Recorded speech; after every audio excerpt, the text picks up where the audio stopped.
একটি ছোট গ্রামে থাকত দুই ভাইবোন, রাফি আর তুলি। তাদের বাবা ছিলেন একজন স্কুল শিক্ষক আর মা ছিলেন গৃহিণী। সংসার খুব বেশি সচ্ছল না হলেও ভালোবাসায় ভরা ছিল তাদের ছোট্ট ঘরটি। প্রতিদিন সকালে মা খুব ভোরে উঠতেন। রাফি আর তুলির জন্য নাস্তা বানাতেন, স্কুলের ব্যাগ গুছিয়ে দিতেন। বাবা স্কুলে যাওয়ার আগে দুজনের মাথায় হাত রেখে বলতেন, ভালো করে পড়াশোনা করো, মানুষ হও।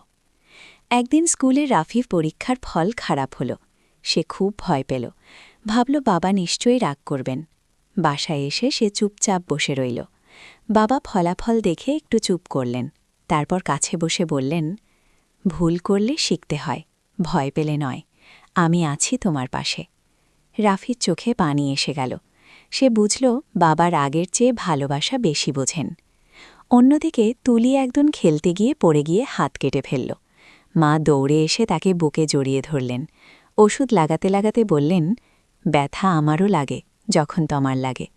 তুলি তখন বুঝল মায়ের ভালোবাসা মানে নিরাপদ আশ্রয়। একদিন রাতে হঠাৎ বিদ্যুৎ চলে গেল। অন্ধকারে রাফি আর তুলি ভয় পেয়ে গেল। বাবা মোমবাতি জ্বালিয়ে গল্প বলতে শুরু করলেন, আর মা পাশে বসে তাদের মাথায় হাত বুলাতে লাগলেন।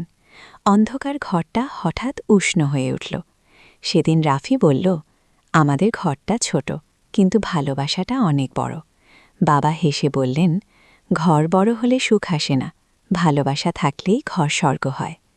সময় গড়িয়ে গেল। রাফি বড় হয়ে একজন ডাক্তার হল, তুলি হল একজন শিক্ষক।